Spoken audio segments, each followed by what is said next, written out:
to actually facilitate, right? See how that word effectuate is not in there anymore because the Supreme Court got rid of it. Now, Trump's objection reflects a willful and bad faith refusal to comply with discovery. Oh, what are you going to hold him in contempt, Judge? Let's see. And it is despicable to see the media continue to refer to this individual as someone who is just a peaceful man living his life in Maryland. This was and always has been an illegal criminal, an MS-13 gang member, and a designated foreign terrorist. A discovery battle is underway in the case of Kilmar. We know that Judge Paula Zenus is presiding over this case out of Maryland, and she has ordered discovery, this process whereby the gangbang ACLU lawyers and their compadres can demand questions be answered from the Trump administration and demand documents be provided to explain what happened with Kilmar and the rest of the deportees who were FOIA'd out of our country under the Alien Enemies Act. And remember, she wants to know specifically, like, what's the terms of the deal and the contract? And she was demanding answers to those three questions. Where is Kilmar? What are you doing to get him out? What are you doing in the future to get him out? And all these questions, blah, blah, right? Demanding updates on those. But what we'll see here today is a battle afoot. So the plaintiff's position, the gangbang lawyers are saying to the judge, we need all of this information, all of these questions answered. And in response, Trump has submitted and said, actually, you're not going to get a lot of this stuff. So we'll see what this battle looks like as the back and forth continues. But remember, we had declarations. There were updates that were supposed to be provided to the judge. And the Trump administration have responded with another declaration. And they said, here's the latest. Now, I am giving you an update, Judge, about the physical location of Kilmar. And I'm able to give you a partial update. We know that Van Hollen, the senator, gangbanger lover, went to El Salvador, and our embassy reported that on April 17th, he had been transferred from CCOT to a place called Centro Industrial in Santa Ana about 8 days before that. Abrego Garcia told Senator Van Hollen he'd been placed in an administrative building outside of Centro Industrial in a room of his own with a bed and furniture, and that he was not in a cell. Sounds nice. Signed by the Trump administration going in, notifying Judge Zenus about that. Then the following day, on the 21st, yesterday from the recording, a little bit more of an update. Says, same thing I told you yesterday, but here's what else I've got for you. Telling us on April 20th and 21st, our ambassador requested an update from the El Salvadorian government about the physical location and the custodial status of Garcia. The Salvadorian government responded that he's being held at Centro Industrial Penitentiary Facility in Santa Ana in good conditions in an excellent state of health. Kilmar's fine. Okay, so all the Democratic senators who are so worried about him can just relax. Now, there was this battle that occurred, but this is Trump's objections to the discovery demand. Okay, so the judge said, you guys get to go and demand all this information from Trump, which is insane because she's not the president. It's the executive branch. This is Alien Enemies Act. This is foreign relations and international affairs, all of which are within the purview of the executive. And so Trump says, look, all right, look, they sent us a bunch of demands for a bunch of garbage. We've made a diligent and good faith effort to comply, but we are objecting to a lot of this. First of all, we object to the definitions of you and your. See how this is going to go? We don't even like those words. You and your. We object. The time frame. We object to those. We are not going to give information before these dates. We've also got privilege. Okay, we're not going to give you any of this crap either because it's all privileged. So get out of here. So here are the questions, right? They said, describe with particularity each action you, is what they're asking, have taken and when to facilitate Abrego Garcia's release from El Salvador. Give us these answers. We object to this. It's a false premise that we can or will or have any ability to do any of this. And so we object, right? Same thing's happening here. Describe with particularity how you have taken and facilitate his return to the United States. We object to this. It's for attorney-client privilege. We're not giving you any of that either. Okay, so this is a pattern that goes on for the remaining 15 pages or so, telling us what's your plan in the future to release him from custody. And again, right, they're not asking to effectuate his return, but to facilitate his release from custody. We object. We're not in control of El Salvador. We can't do anything over there. What are you going to do to facilitate his return to the United States? Again, we object. This is state secrets, deliberative process. We're not going to give you any information on this. We've already told you if he does come here, then we're going to detain him again. We're going to take him into custody. We're going to remove him to a third party country and we're going to hold him because he's designated MS-13 and he's gone. Now, they also made a demand for documents and that was submitted here as Exhibit B. They said, all right, you want documents? Great. We've made a diligent and good faith effort to obtain these documents, but we're objecting to a bunch of things. First of all, privilege, time frame, and more. You want documents that you're not going to get. These are based on the false premise that we can control his release. A lot of the same stuff is being mirrored there, right? And this is the perspective that we always were expecting to see because the same reason Trump did what he did is the same reason he doesn't have to give them any of these things, right? It's within his power and his prerogative as the president, the commander in chief, empowered by the Constitution and Congress when they passed the Alien Enemies Act. It's still good law to this this day. Both sides then, they got to send this letter into the judge, and they say, all right, here's our joint letter on how discovery's going. It's not going great. So they write from the gangbanger lawyers. They say, on the eve of the first court-ordered deposition about Trump and the government's failure to comply with this orders,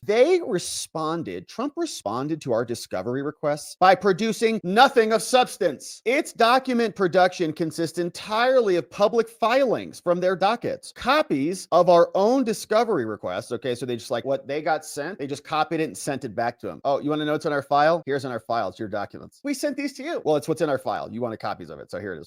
And 2 non-substantive cover emails transmitting declarations filed in this case. Nothing. They got nothing. We already have copies of these. Well, now you have another one. Its interrogatory responses are similarly non-responsive. This court granted expedited discovery. You did this, Judge Zenus, to ascertain what, if anything, Trump has done to actually facilitate, right? See how that word effectuate is not in there anymore because the Supreme Court got rid of it. And lying Democrats like Chuck Schumer and that other woman we saw yesterday, I think that's how she identifies, I'm not sure. She also said the same thing. I'm in El Salvador to facilitate and effectuate. That's not what the Supreme Court said, you liar. We should read it or don't speak out of turn. Released from custody in El Salvador and to ensure that his case is handled as it would have been had he not been improperly sent to El Salvador. Now, that was a Supreme Court order, but by the way, this case was not fully briefed because Judge Zenus made that deadline by midnight. So this was like an emergency stay. And the improperly sent thing was a red herring. That attorney who made that false argument was fired from the DOJ. It wasn't improper. By operation of the law, and we covered this at length yesterday, and you can see the research files at watcherlodge.com. In this operation context, the Alien Enemies Act and the proclamation and designation of MS-13 as a terrorist gang under the Alien Enemies Act overrides the order of withholding, the withholding of removal to El Salvador, which was issued by an Article 2 judge. Guess who's the Supreme Court of Article 2? Yeah, that's right, the president is. And the president authorized Pam Bondi and Homeland to make that proclamation, and that settled the matter. The immigration judge, who's Article 2, not Article 3, got overruled by operation of the law. Now, the court specifically stated that the plaintiffs are entitled, this is what the gangbanger lawyers say, to explore the lawful basis, if any, for Garcia's continued detention in CCOT, and including who authorized his initial placement there and who presently authorized his continued confinement. This is Zenus. Now, the discovery responses from Trump this afternoon established the government intends to prevent us from developing this discovery that you ordered, Judge. First, Trump and the government artificially narrows the court's order to avoid complying with it. For example, they say they refuse to respond to our questions it claims are based on the false premise that we can order El Salvador to do anything. The Supreme Court said you have to facilitate, they said, they have to. It said facilitate the release from custody in El Salvador. It sounds like he is. Sounds like he's got a rocking chair or something. You know, he's just cozied on up with a Snuggie down there in El Salvador. It says, likewise, the government refuses to provide any information predating April 4th when he was handed off, even though this court held that the gangbangers are entitled to more. Like this, who authorized, right? Answer these questions. Abrego Garcia's initial placement in El Salvador, which began on this date. The government refuses to provide any documents concerning the legal basis for his confinement. What? There's multiple court orders. And the government maintains that any information regarding the agreement between the United States and El Salvador is irrelevant, despite the court's finding that they're entitled to explore the basis for this. So, right, this is what the discovery is for. What was the deal with El Salvador? The government's rights under any agreement governing Abrego Garcia are without question relevant to what we say and we need. And finally, the government is refusing to provide any information about the so-called diplomatic discussions with Bukele, despite the Supreme Court's direction that it must be prepared to explain the steps it has taken. They did explain the steps. Yeah, that's the point. They did. Now, if unsatisfactory, then the Supreme Court can correct that and give us some more guidance on it, but they gave us a paragraph to work with. Second, the government refuses to answer several interrogatories, they say. Trump's not answering, or to provide documents based on categorical assertions of privilege, saying there's also deliberative process privilege and more. State secret privilege, governmental privilege. They've got no foundation for this. Despite invoking the state secret privilege 13 times in response in all those interrogatories, the government has not submitted a formal claim of privilege or otherwise identified any basis for this. They have met and conferred with the government about these requests. They met on April 19th, just days ago, which time the government said, no, we have no issues with respect to the substance. No, like they had a meeting. The government's like, oh, sure. Yeah, no, we'll get you that. No problems with that. The party stated no issues, and they scheduled depositions to occur on April 22nd and 23rd. And then the gangbang lawyers are also inviting the government. Like, can we meet again to investigate the scope of the discovery, deadlines, and more? But they declined. Like, you know what? We met with you once. We don't need to keep meeting with you. Thanks for calling, though. Trump then also rejected their proposed protocol, refusing to disclose their search parameters when they're searching for data Gouveia and refused to provide any documents or even commit to a timeline before doing so before the hearing today, on the eve of depositions. And now, after all this, we got served with incomplete and deficient responses. It's like it's a giant bureaucracy. They're doing the best they can. It's the government. They're slow and terrible at complying with anything. At the plaintiff's request, the parties met and conferred at 7 p.m. tonight, at which time the government stood on its currently deficient discovery responses. Like, we gave you what you need. Enjoy. Third, Mr. Mazzara will be deposed tomorrow at 8:30 a.m., and we respectfully request the court hold a conference after his depo at 1 p.m. to address discovery deficiencies or anything else that's coming up. So that's what the gangbang lawyers have written. They're not giving us what we want. Here's what Trump says. All right, Judge. Now, as an initial matter, Trump and the defendants have, in all respects, and in light of the expedited nature of this discovery, put forward a good faith effort, right? This is going very fast. Like, give us some time, for crying out loud. We've put a good faith effort to provide appropriate responses to both the interrogatories and your request for documents, okay? Consistent with the Supreme Court instructions, we're doing what they told us to do, and the questions posed by this court. The discovery here is aimed at answering the following: the current location and custody of Abrego. We've answered that. Steps taken to facilitate his return. Answered that. Can't do much. And what steps we'll take to that end. And they explained, if he shows up, we'll just arrest him and deport him again. But he'll be in the United States and we'll deport him again. So plaintiffs' objections to the initial expressions of the objections based on scope and privilege, like all their screeching we just read, is all misplaced. We have appropriately incorporated the more general objections where appropriate. So first of all, they're complaining about privilege. This is ridiculous. The suggestion that we're required to disclose attorney-client privilege are not well received. We're not going to do that. Instead, as they admit, the assertions of privilege were not equally applied to all requests. So some things we said were privileged and others were not. They even admit that. Not all privileges were invoked for each response. So don't act like this is some blanket privilege proclamation or something. We're working with you, so stop your crying. And further, there is no reason to believe that matters of attorney-client privilege would be more responsive to the request, meaning we have to give it to them. More to the point, we nevertheless provided specific responses to their questions and documents to the extent privileges were not applicable. Now, they don't appear to challenge those specific privileges. They're just kind of complaining about all these things. You want a privilege log, which is all coming. We said it was coming. They're complaining there's no log. Well, it's coming. We said it was coming, but all this is expedited, so give us a minute. Now, as to their few complaints about the responses, like we got emails and whatever, that also falls short. The insistence on examining the legal basis for Abrego's confinement is an absurdity. Upon Abrego's repatriation to El Salvador, his home country, his detention was no longer a matter of the United States confinement, a matter belonging to El Salvador, which has already been explained to them repeatedly. Any requirement of a more detailed response by us would be wholly inappropriate and an invasion of diplomatic discussions. And so your insistence on information regarding an agreement between the U.S. and El Salvador, even if the court permits the inquiry, begs the question on whether an agreement exists, and more importantly, does not relate to the particular efforts undertaken by Trump to facilitate or effectuate Abrego's release. Now, indeed, their insistence on obtaining any information on diplomatic discussions is a facially unwarranted and inappropriate intrusion into the diplomatic process, the executive branch, a matter which the Supreme Court said was our province. But nevertheless, we did respond, and we report that in its discussions with El Salvador, serving the purpose of the requirements, we've given you updates. Indeed, Trump, at the appropriate moments, gave greater detail into the specific efforts undertaken to work with El Salvador to permit Abrego's return to the United States, and said as soon as he shows up, we'll get rid of him again. Now, next, the gangbanger lawyers also suggest that the government has refused to answer questions or to produce documents based on privilege. Now, that statement is at best misleading to you. The defendants here, Trump, provided specific responses to each question, and the forthcoming privilege log, which we said we'd get to you, is going to explain why. And plaintiffs make no suggestion that we have not provided specific answers to questions within the scope of discovery that's not even protected by privilege, and so we're following the rules to the T. And we thank the court for your attention to this matter. So all of that signed by all the parties, Kin Emanuel and More Osario, Andrew Ensign, and the immigration team over for the DOJ. So all that then goes to Judge Zenus. We've got the updates, we've got the back and forth. They can't agree on any of it. Judge Zenus just came out and issued an order. So here's what she said. All right. Pursuant to this court's letter regarding the discovery stuff, the gangbang lawyers, Judge Zenus says, have notified the court of seemingly intractable discovery disputes that require immediate attention to remain on the expedited discovery schedule. Remember, she's like, we're going fast. All this is going to be done in 2 weeks, she said. To facilitate this just and expeditious production of the discovery, the court rules on Trump's objections to the interrogatories and the production demands. She writes, first, Trump objects to certain discovery because they say the demands are based on the false premise that the United States can or has been ordered to facilitate the release from custody in El Salvador. She says, well, Trump and their lawyers well know that the falsehood lies not in any supposed premise, but in their continued mischaracterization of the Supreme Court order, which is wild because she's the one that's mischaracterizing it. Okay. And this is the problem with Judge Roberts and the Supreme Court. If they would have just come down on a side, they could have settled all of this. But now both sides can declare victory. She says the Supreme Court is a clear victory for her, which you could agree. You could read it and say, yeah, there's a lot in there that's good for her. You could also say that's bad for her and says, mind your business, stay in your lane, and act with due deference to the executive branch, which obviously she's not doing by ordering discovery of a co-equal branch of government. Totally ridiculous. So she then is just going to reclaim the argument and say, no, my interpretation is right again. If the Supreme Court could have been clear, they could have settled it, but now they're just causing a mess. She says that order made clear that this court properly required the government to facilitate, but not effectuate, the release from custody in El Salvador and to ensure his case is handled as though he was not improperly sent to El Salvador. He was not improperly sent to El Salvador. The case was just not fully briefed. It was a last-minute stay that was ordered because the judge issued a 12 p.m. midnight demand that he be returned or else. So they had no choice but to wake up and grant that stay. But he wasn't improperly sent, okay? There was plenty of power there, as we've already explained. An Article 2 judge, an immigration judge called David M. Jones, who's an immigration judge who works for the Department of Justice or the executive branch in some capacity, issued the order that was overruled by operation of law. Now, Trump's objection reflects a willful and bad faith refusal to comply with discovery. Oh, what are you going to hold him in contempt, Judge? Let's see. The objection is overruled. Trump is therefore ordered to supplement their answers in full compliance. So answer these questions. Their answers must include facts responsive to their requests, not oblique, incomplete, non-specific characterizations. Like, what are they going to write? Just no. Like, okay, here's more information. What are you going to force them to write? All right, equally specious, Trump's objections on the grounds of privilege are also rejected. Big surprise. Trump invokes in name only a range of protections. Now, as Trump and their counsel knows, a proponent of privilege must demonstrate a basis for the protection. These are wild times because think about like the presumption of normalcy, right? There's a good faith benefit that's given to the government, right? Pre-Trump, if you sue the government and demand anything, they just laugh at you and say, get out of there. Here, she just laughs at Trump like it's a total reversal because they've commandeered and eliminated the presumption of normal operations in the government and good faith basis from a co-equal branch of government. It's pretty sick. Now, given that the court expressly warned Trump and their counsel to strictly adhere to their discovery, she said, because in fairness, Mr. Drew Ensign, if you're not going to answer the question that they put within the scope of the orders, then you'll have to justify why. You'll cite privilege, you'll follow the rules, and I'll make the determination. She calls them boilerplate, non-particularized objections, presumptively invalid. And although they say we're willing to meet and confer, their repeated refusals to meet and confer about much of anything shows this was not in good faith. Nor does the court find that their protestations regarding the abbreviated timeline persuasive either. You have sought refuge behind vague and unsubstantiated assertions of privileges for weeks now. You've known since at least a week that this court requires specific legal and factual knowledge, but you continued to rely on boilerplate assertions. Judge Zenus rhymes with is not happy. That ends now, she says. If Trump wants to preserve their privilege claims, they must respond in detail, no later than 6 p.m. tomorrow night. Supplement your answers and explain what your privilege looks like. Now, Trump also says the scope of this is ridiculous. And she says this is arbitrarily cramped reading of my order. It's rejected. I want everything. The time immediately preceding Kilmar's lawless seizure, he was an illegal alien in America. We were allowed to detain him on March 12th, and his transport and confinement in CCOT. This is particularly relevant to his custodial status today because they're entitled to discover everything about what you guys did. Now, Trump also objects that discovery is outside the scope. Court overrules that too, saying we want everything, namely what steps you've taken to facilitate his release and to ensure it's handled as though it wasn't improperly sent to El Salvador, and he was properly sent there. So in other words, they're complying with that. Oh, this case was handled properly, so we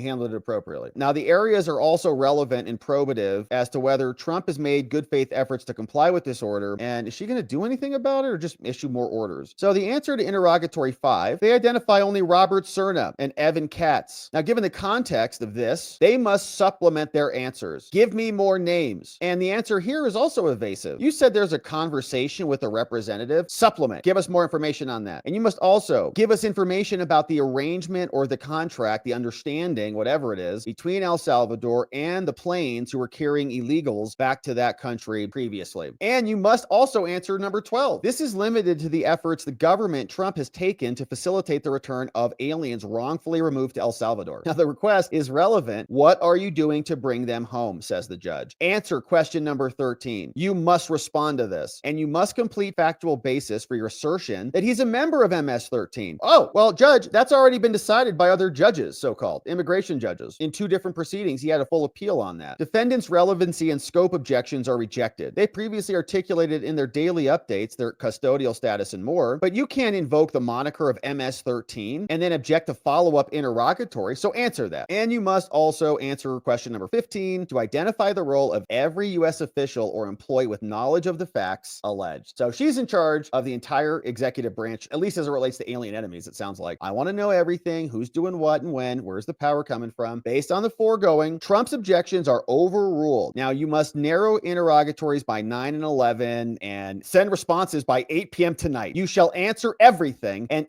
respond to all outstanding discovery requests by no later than 6 p.m. tomorrow, signed by Judge Zenus, rhymes with United States District Judge. So Trump better get answering those questions by tomorrow night, or else what's she going to do? Hold him in contempt too, just like Judge Boasberg? All right, do it. Trump can just pardon everybody else again, and you guys can just continue to cry. But you can see she's not even, I think, understanding what's in the record already. Like, she should just look up Kilmar or just watch the show. We've talked about 2 court documents, 3 actually, right? Because even David Jones was commenting about that, saying he's not asylum. He's had plenty of due process on this, was found to be removable, and the MS-13 in many ways is a red herring. So that is what came out from Judge Zenus, and we saw this question being answered by Senator Van Hollen. Did you know this dude was a wife-beating, human trafficking, MS-13 gangbanger illegally in America? Were you aware of Kilmar's domestic violence on his record and human trafficking As I concerns? said, everything should be presented to the federal district court. Which is what they want. They want every illegal to have their day in Article 3 courts, not Article 2 courts, which is how it's set up, which is how the law works, but they'd like to smuggle that into the Article 3 courts under due process so that it could be virtually impossible to deport 15 to 20 million illegals in our country. But Caroline Leavitt got asked a great question by our friend Tim Pool over there in the White House, baby, representing alternative media. He's there showing up, asking a very great question of Caroline Leavitt. Shout out to the Tim Pool team, Tim Pool and the crew, and to Caroline Leavitt for answering the question and taking it today. Questions about the fake hoax Maryland man. Many of the news organizations that are represented in this room have marched in lockstep on false narratives, such as the Very Fine People hoax, the Covington smear, and now what's being called the Maryland man hoax, where an MS-13 gang member adjudicated by 2 different judges, I believe, is just simply being referred to as a Maryland man over and over. Now, in an effort from the White House to expand access to new companies, you've created this new media seat. So I'm wondering if you can comment on, following this expansion, you've had numerous outlets disparage the companies that you've had sit here, as well as the reporters. I'm wondering if you can comment on the unprofessional behavior, as well as elaborate if there's any plans to expand access to new companies. Well, we certainly welcome diverse viewpoints in this room, which is one of the reasons we have you in here. And there's many new faces in this room in comparison to the previous administrations. We want to welcome all viewpoints into this room. We welcome unbiased journalists who really care about the truth and the facts and the accuracy. And you rightfully pointed out the Maryland man story, which I, from this podium, when the Atlantic published it on that very first day, I came to this podium and said, this is wrong. The press in this room have this story wrong. And we have seen more and more evidence come to the table that we have had all along. We were always right. The president was always on the right side of this issue to deport this illegal criminal from our community. And it is despicable to see the media continue to refer to this individual as someone who is just a peaceful man living his life in Maryland. This was and always has been an illegal criminal, an MS-13 gang member, and a designated foreign terrorist. And the administration maintains our position to deport these individuals from our community. So thank you for being here, Tim. It's great to see you. Great to see you, Tim. Representing in the White House. Pretty cool. So shout out to them. Shout out to Caroline and the Trump administration for making that happen. Very nice to have some other voices in there asking questions that matter. So as you can see, Judge Zenus ordering some discovery responses to be provided by the Trump administration. I'm sure they're working overtime to get back to her. The clock is ticking. We'll be back here to see what she does when she's inevitably disappointed. Thanks for subscribing and joining as we do.